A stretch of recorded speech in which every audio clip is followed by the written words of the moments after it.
السلام علیکم ورحمۃ اللہ وبرکاتہ. حامد مسلم مسلم وبعد.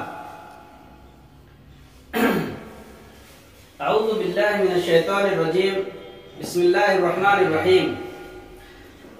وَإِذَا سَأَلَكَ عِبَادِي أَنِّي فَإِنِّي قَرِيبٌ أُجِيبُ دَعْوَةَ الدَّاعِ إِذَا دَعَانِ فَلْيَسْتَجِيبُوا لِي وَلْيُؤْمِنُوا بِي لَعَلَّهُمْ يَرْشُدُونَ. رب اشرح لي صدري ويسر لي أمري واحلل عقدة من لساني يفقهوا قولي. رب زدنی علما. آمین. بزرگوں اور دوستوں، اسلامی بھائیوں اور بہنوں، آج کے درس میں آپ لوگوں کے سامنے دعا کی اہمیت، فضیلت اور اس کی ضرورت کے بارے میں آپ لوگوں کے سامنے گفتگو کرنا چاہتا ہوں. اللہ تبارک و تعالی ہم سب کو سننے سمجھنے اور اس کو عمل کرنے کی توفیق عطا فرمائے. آمین. تو دعا کہتے ہیں پکارنے کو، آواز دینا کسی کو، اور شریعت میں دعا کہتے ہیں اللہ تبارک و تعالیٰ کو مدد کے لیے پکارنا، اللہ تبارک و تعالیٰ سے فریاد کرنا.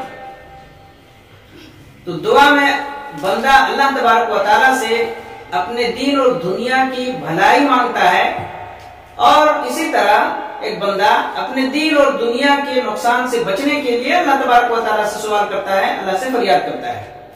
یہی دعا ہے. تو دعا ایک عبادت ہے، اور عبادت کے اقسام میں سے بہترین قسم ہے. نبی اکرم صلی اللہ علیہ وسلم نے ارشاد فرمایا الدعاء هو العبادہ، الدعاء هو العبادہ. ابو داؤد کی حدیث ہے کہ دعا ہی اصل میں عبادت ہے. امام شوکانی رحمۃ اللہ علیہ کہتے ہیں کہ دعا عبادت کے اقسام میں سے بہترین قسم ہے، سب سے اعلیٰ اور ارفع قسم ہے. کیوں؟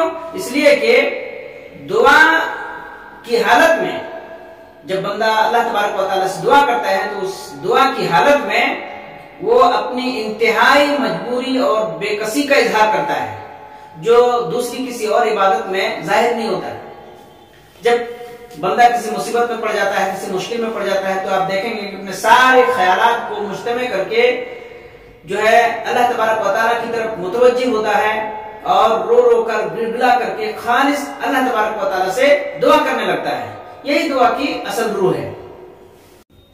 تو بندہ اپنی ہر ضرورت، ہر مشکل میں اللہ تبارک و تعالیٰ سے دعا کرے اور اللہ ہی سے فریاد کرے، اللہ ہی سے مانگے. اور اس کا یہ مطلب نہیں ہے کہ بندے سے مدد نہ لے یا لوگوں کو نہ بتائے، بلکہ لوگوں کو بتائے، لوگوں سے مشورہ لے، اور وہ لوگوں کو بتائے کہ کس مشکل میں وہ پڑا ہوا ہے.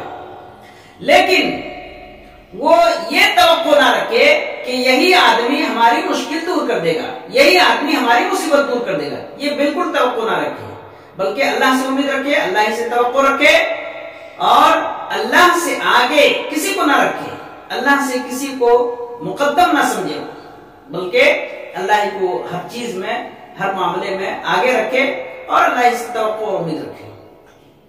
دعا کا بڑا مقام اور مرتبہ ہے اللہ تعالیٰ کے نزدیک. نبی اکرم صلی اللہ علیہ وسلم نے ایک حدیث میں ارشاد فرمایا لیس شیء اکرم علی اللہ من الدعاء. یہ حدیث ترمذی کی ہے. اللہ تبارک و تعالیٰ کے نزدیک دعا سے بڑھ کر اور کوئی چیز زیادہ مرتبے والی نہیں ہے.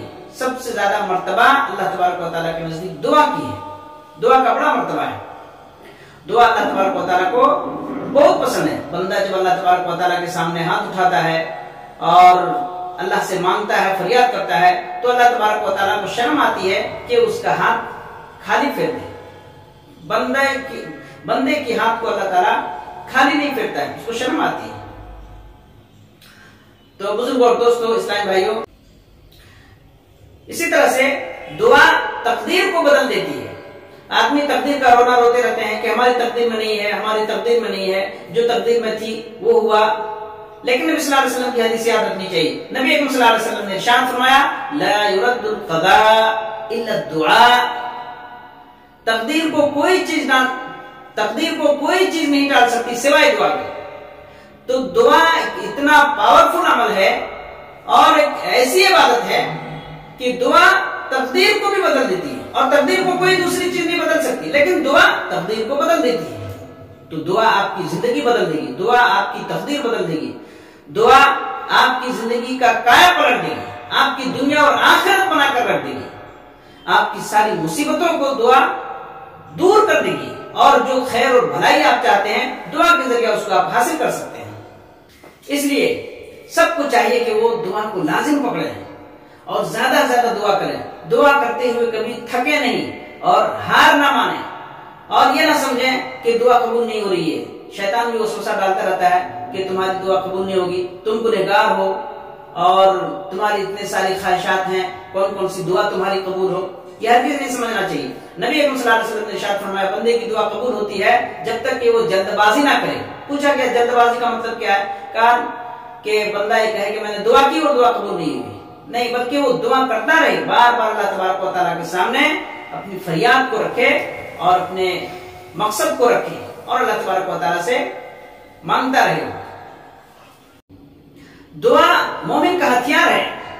جب آپ کے پاس ہتھیار ہو تو دشمن آپ کے قریب نہیں آئیں گے، اور اگر دشمن آ بھی جائے تو اس کو ہتھیار سے آپ بھگا سکتے ہیں اور اس کو مار بھی سکتے ہیں۔ تو نبی اکرم صلی اللہ علیہ وسلم نے ارشاد فرمایا ان الدعاء ينفع مما نزل ومما لم ينزل، دعا ان مصیبتوں میں مفید ہے جو مصیبت نازل ہو چکی ہے، یعنی اس کو ٹال دیتی ہے، اور جو مصیبت ابھی نازل نہیں ہوئی ہے اس کو دعا ٹال دیتی ہے، تو آئی ہوئی مصیبت کو بھی دفع کر دیتی ہے اور جو مصیبت آنے والی ہے اس کو بھی روک دیتی ہے۔ یہ دعا کا زبردست فائدہ ہے کہ مصیبتوں سے آدمی بچتا ہے، اور مصیبت آ جائے تو اس کو دفع کرتی ہے یہ دعا۔ کتنا مفید ہے دعا اور کتنی ضرورت ہے دعا کی ہماری زندگی میں، اب دیکھیے۔ تو آئیے آپ یہ سمجھتے ہیں کہ ہم دعا کیوں کریں اور اللہ ہی سے دعا کیوں کریں؟ دعا اس لیے کریں کہ ہم محتاج ہیں اور ہمیں قدم قدم پر ایک مدد کی ضرورت ہے اور ایک سہارے کی ضرورت ہے۔ تو اللہ تبارک و تعالیٰ سے بڑا مددگار اور اللہ تبارک و تعالیٰ سے بڑا سہارا اور کوئی نہیں ہے۔ اللہ ہی ہمارا سہارا ہے، وہی ہمارا مددگار ہے، وہی ہمارا خالق ہے، مالک ہے اور رازق ہے، اور ہم اس کے بندے ہیں، اور اللہ غنی ہے، بے نیاز ہے، وہ ہم سب اس کے محتاج ہیں۔ اللہ تبارک و تعالیٰ نے ارشاد فرمایا یا ایھا الناس انتم الفقراء الی اللہ واللہ هو الغنی الحمید، اے لوگو تم سب اللہ کے محتاج ہو اور اللہ غنی ہے، بے نیاز ہے، کسی کا محتاج نہیں ہے، وہ قابل تعریف ہے۔ تو ہم محتاج ہیں اور اللہ غنی ہے، اس لیے ہمیں مانگنے کی ضرورت ہے، اور اللہ ہمارا مالک ہے، اس لیے ہمیں اللہ سے مانگنا چاہیے، اور اس لیے بھی اللہ سے مانگنا چاہیے کہ وہ قریب ہے، ہمارا مالک ہے تو ہم سے غائب نہیں ہے اور دور نہیں ہے، وہ ہم سے قریب ہے۔ وہ فإنی قریب، نبی صلی اللہ علیہ وسلم سے لوگ پوچھتے تھے کہ اللہ تعالیٰ ہم سے دور ہے کہ ہم اس سے زور زور سے مانگیں، یا قریب ہے کہ سرگوشی کے انداز میں مانگیں؟ تو اللہ تبارک و تعالیٰ نے آیت نازل کی وَإِذَا سَأَلَكَ عِبَادِي عَنِّي فَإِنِّي قَرِيبٌ، اے نبی صلی اللہ علیہ وسلم لوگ آپ سے میرے بارے میں پوچھتے ہیں تو آپ بتا دیجئے کہ میں قریب ہوں، اور جب کوئی پکارنے والا مجھے پکارتا ہے تو میں اس کی دعا سنتا ہوں، اس کو جواب بھی دیتا ہوں۔ تو لوگوں کو چاہیے کہ وہ میری بھی بات مان لیں تاکہ وہ راہ راست پر آ جائیں۔ پھر ہم دیکھیں کہ ہم اپنی دعا منوانے کے لیے، دعا قبول کرانے کے لیے ہم دعا کرتے رہتے ہیں اور انتظار کرتے رہتے ہیں، تو یہ بھی دیکھیں کہ ہم اللہ تبارک و تعالیٰ کی پکار کو کتنا سنتے ہیں، کتنا جواب دیتے ہیں۔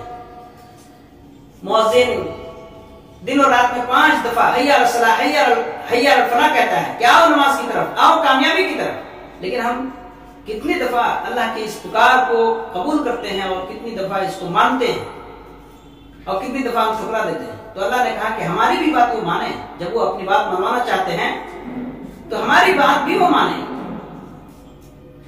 تو بزرگوں اور دوستو اسلام بھائیوں، دعا کیوں کرنی چاہیے؟ دعا اس لیے کرنی چاہیے کہ دعا کرنے کا اللہ تعالیٰ نے ہمیں حکم دیا ہے۔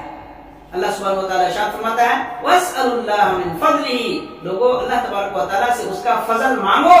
فضل کیا ہے؟ فضل یہ ہے کہ ہم اللہ کی رحمت کے، اللہ کے عطیات کے، اللہ کے عنایات کے مستحق نہیں ہیں، پھر بھی ہم اللہ تعالیٰ سے مانگتے ہیں کہ اللہ تو اپنا فضل دے دے اپنی مہربانی سے۔ یہ اللہ کا فضل ہے، ہم اس کے حقدار نہیں، مستحق نہیں، پھر بھی ہم اللہ سے مانگتے ہیں کہ اللہ تو یہ دے سکتا ہے ہم کو، اگرچہ ہم اس کے حقدار نہیں ہیں۔ اور اللہ نے حکم دیا دعا کرنے کا، اور اس لیے بھی کہ جو دعا نہیں کرتا ہے، اللہ سے نہیں مانگتا ہے، اللہ اسے ناراض ہوتا ہے۔ من لم يسأل اللہ یغضب علیہ، نبی صلی اللہ علیہ وسلم نے ارشاد فرمایا کہ جو اللہ سے نہیں مانگتا اللہ اس پر ناراض ہو جاتا ہے، اور جو نہیں مانگتا ہے اللہ تعالیٰ نے اس کو خطرناک قسم کی دھمکی دیا ہے. کہا وقال ربکم ادعونی، تمہارے رب نے ارشاد فرمایا کہ تم لوگ مجھے پکارو، میں تمہاری دعا قبول کروں گا. ان الذین یستکبرون عن عبادتی، جو میری دعا سے، مجھ سے دعا کرنے سے، میری عبادت سے جو تکبر کرتے ہیں، منہ موڑتے ہیں، ان قریب وہ ذلیل ہو کر کے جہنم میں جائیں گے. تو دعا نہیں کرنا اللہ کو ناپسند ہے. دعا کرنا اللہ کو پسند ہے کہ اللہ کے سامنے بندہ جو ہے اپنی عاجزی اور اپنی درماندگی اور اپنی بے بسی کا اظہار کرے اور اللہ سے فریاد کرے. جی بزرگوں اور دوستوں، اور اللہ سے کیوں مانگنا چاہیے؟ اس لیے کہ اللہ کے پاس ہر چیز کے خزانے ہیں، ہر چیز کے خزانے.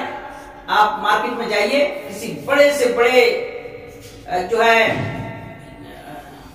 کسی بڑے سے بڑے ہول سیلر کے پاس، وہ بولے گا کہ جو ہے ابھی اسٹاک نہیں ہے، ختم ہو گیا ہے، بعد میں آئیے گا، انہیں تو پہلے آرڈر دیجیے. اللہ تبارک و تعالیٰ کے ایسا نہیں ہے. وَإِن مِّن شَيْءٍ إِلَّا عِندَنَا خَزَائِنُ، اللہ سبحانہ و تعالیٰ نے ارشاد فرمایا کوئی چیز ایسی نہیں ہے مگر اس کا خزانہ ہمارے پاس. ہر چیز کا خزانہ اللہ کے پاس.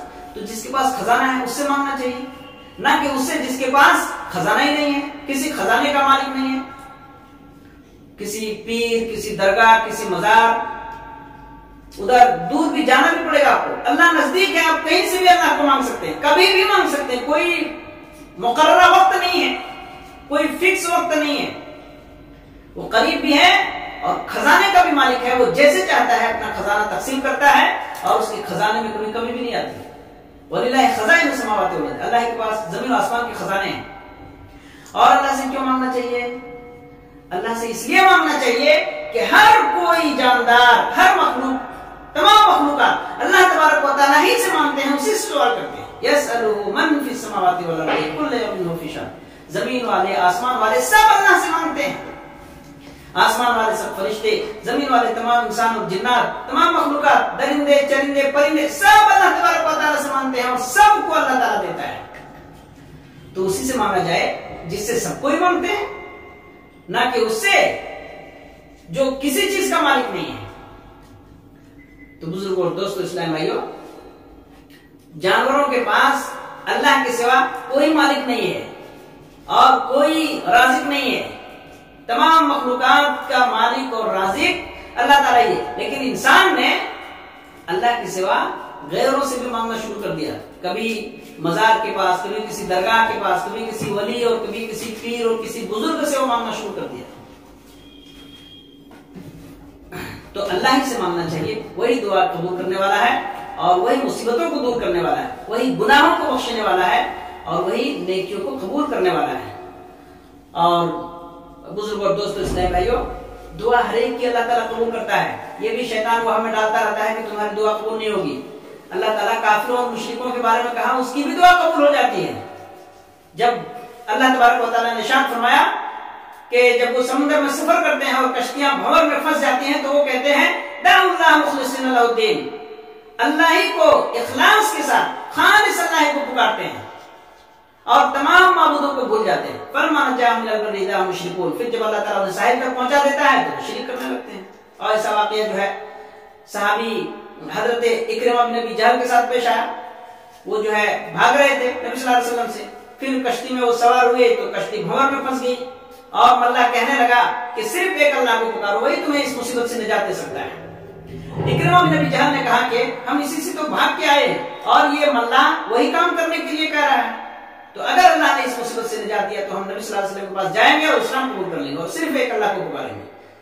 اللہ نے ان کو مصیبت سے نجات دیا اور وہ آئے اور نبی صلی اللہ علیہ وسلم کے پاس آ کر کے اسلام قبول کر لیا. تو کافروں اور مشرکوں کی بھی دعا اللہ قبول کرتا ہے. تو جو مومن اور جو مخلص مسلمان ہیں، متقی اور پرہیزگار ہیں، ان کی دعا تو اور بھی اللہ تعالیٰ قبول کرے گا انشاءاللہ. انبیاء کرام کی دعائیں قرآن مجید میں کثرت سے موجود ہیں کہ اللہ تبارک و تعالیٰ نے ان کو کتنا آزمایا، پھر ان کی دعا قبول کی اور ان کو جو ہے ان کی دعا قبول کر کے ان کی مصیبتوں کو دور کر دیا اور پریشانیوں کو دور کر دیا اور ان کو وہ چیزیں عطا کی جو وہ مانگ رہے تھے. حضرت یونس علیہ السلام کو مصیبت سے نجات دیا، حضرت ابراہیم علیہ السلام کو آگ میں جلنے سے بچا لیا، ایوب علیہ السلام جو بیماری میں مبتلا تھے بیماری سے ان کو شفا دیا، اور مال اولاد سے اللہ نے ان کو نواز دیا، حضرت زکریا علیہ السلام کو اللہ نے اولاد سے نواز، وغیرہ وغیرہ بہت ساری دعائیں جو انبیاء کرام کی قرآن مجید میں اللہ تبارک و تعالیٰ نے بیان فرمایا ہے۔ تو اللہ تبارک و تعالیٰ سے ہر حال میں مانگنا چاہیے۔ اب آئیے دیکھتے ہیں تھوڑی دیر کہ دعا کا طریقہ کیا ہے، کس طرح سے دعا کرنا چاہیے کہ دعائیں قبول ہوگی۔ تو اس سلسلے میں سب سے پہلی بات یہ کہ باوضو رہنا چاہیے، قبلہ کی طرف رخ ہونا چاہیے، اور سب سے پہلے اللہ کی حمد و ثنا، اللہ کی تعریف بیان کرنی چاہیے، اور اس کے بعد صلی اللہ علیہ وسلم پر درود پڑھنا چاہیے۔ پھر اپنے لیے دعا کیجیے، اپنے بال بچوں کے لیے، اپنے والدین کے لیے دعا کیجیے، اور دنیا کے تمام مسلمانوں کے لیے دعا کیجیے۔ اب اللہ سے مانگیں گے کیا؟ اللہ سے سب سے پہلے آپ ہدایت مانگیں، اس لیے کہ آپ کو ہر قدم قدم پر ہدایت کی ضرورت ہے، ہر لمحہ آپ کو ہدایت کی ضرورت ہے، سیدھے راستے کی ضرورت ہے، آپ کو رہنمائی کی ضرورت ہے آپ کو۔ تو سب سے پہلے آپ ہدایت مانگیے اللہ تعالیٰ سے، اور پھر آپ اللہ سے رزق مانگیے۔ روز ہدایت کے بعد بھوک مٹانے کی ضرورت پڑتی ہے، تو آپ ہدایت کے بعد اب جو ہے روزی مانگیے، اور پھر عافیت مانگیے، سلامتی مانگیے، دنیا اور آخرت کی بھلائی مانگیے، دنیا اور آخرت کے فتنے اور مصیبتوں سے اللہ تعالیٰ سے نجات مانگیے۔ اور اس طرح سے جو بھی آپ کی خواہش ہے، آپ اپنی تمام جائز خواہشوں کو اللہ تبارک و تعالیٰ کے سامنے رکھ سکتے ہیں، اور اللہ تبارک و تعالیٰ سے آپ فریاد کر سکتے ہیں، اور اللہ سے آپ مانگ سکتے ہیں۔ قبولیت کے دعا قبول ہونے کی کچھ اوقات ہیں، اگرچہ کبھی بھی آدمی دعا کر سکتا ہے، لیکن کچھ خاص اوقات ہیں، جیسے رات کا آخری حصہ سب سے زیادہ دعا قبول ہوتی ہے، اور جمعہ کے دن عصر سے لے کر مغرب تک، پھر اذان اور اقامت کے درمیان، ان اوقات میں دعا قبول ہوتی ہے، اور سجدے کی حالت میں دعا قبول ہوتی ہے۔ اسی طرح وہ لوگ جن کی دعا قبول ہوتی ہے، مجاہد، حج اور عمرہ کرنے والے، ان کی دعا قبول ہوتی ہے۔ ماں باپ کی دعا اولاد کے لیے، اولاد کی دعا ماں باپ کے لیے دعا قبول ہوتی ہے۔ مظلوم کی دعا، مسافر کی دعا، روزے دار کی دعا، انصاف کرنے والے حکمرانوں کی دعا، ان سب کی دعا قبول ہوتی ہے۔ تو یہ روزہ کا مہینہ چل رہا ہے، رمضان کا مہینہ، یہ دعا کا مہینہ ہے، اس میں کثرت سے دعا کرنی چاہیے، خوب دعا کرنی چاہیے۔ دعا تین طریقے سے قبول ہوتی ہے، ایک تو یہ کہ جو دعا آپ نے مانگی ہو بہو وہ مل گئی آپ کو، اور ایک یہ کہ آنے والی مصیبت اس دعا کے ذریعے ٹل گئی، آنے والی مصیبت کو دعا کے ذریعے اللہ تعالیٰ نے ٹال دیا۔ یہ بھی جو ہے دعا قبول ہونے کی ایک صورت ہے۔ اور ایک صورت یہ ہے کہ اللہ تعالیٰ نے جو ہے بندے جو دعا کرتا ہے اس کو قیامت کے دن کے لیے اسٹور کر کے جمع کر کے رکھ دیتا ہے۔ جب قیامت کے دن بندہ جو ہے دیکھے گا اپنی دعاؤں کا اجر، تو کہے گا کاش میں تھوڑا سا اور دعا مانگ لیتا دنیا میں۔ اس لیے دعا کبھی بھی خالی نہیں جاتا ہے۔ اور حدیث میں نبی صلی اللہ علیہ وسلم نے ارشاد فرمایا کہ اللہ تبارک و تعالیٰ جو ہے بڑا شرم کرنے والا ہے اور بہت باحیا ہے۔ جب کوئی بندہ اس کی طرف ہاتھ اٹھاتا ہے تو وہ کسی کا ہاتھ خالی نہیں پھیرتا، اس کو حیا آتی ہے کہ ہمارے پاس خزانہ ہوتے ہوئے ہم کسی کو جو ہے خالی ہاتھ پھیرتے ہیں۔ تو اللہ تعالیٰ خالی ہاتھ نہیں پھیرتا ہے اور سب کی جو ہے دعا قبول فرماتا ہے۔ انہی باتوں پر اپنی بات ختم کرتے ہیں۔ اللہ تبارک و تعالیٰ سے دعا ہے اللہ تعالیٰ ہم سب کو زیادہ سے زیادہ دعا کرنے کی توفیق عطا فرمائے، ہماری دعاؤں کو قبول فرمائے، اور اللہ تعالیٰ دین و دنیا کی بھلائی عطا فرمائے۔ آمین۔ السلام علیکم ورحمۃ اللہ وبرکاتہ۔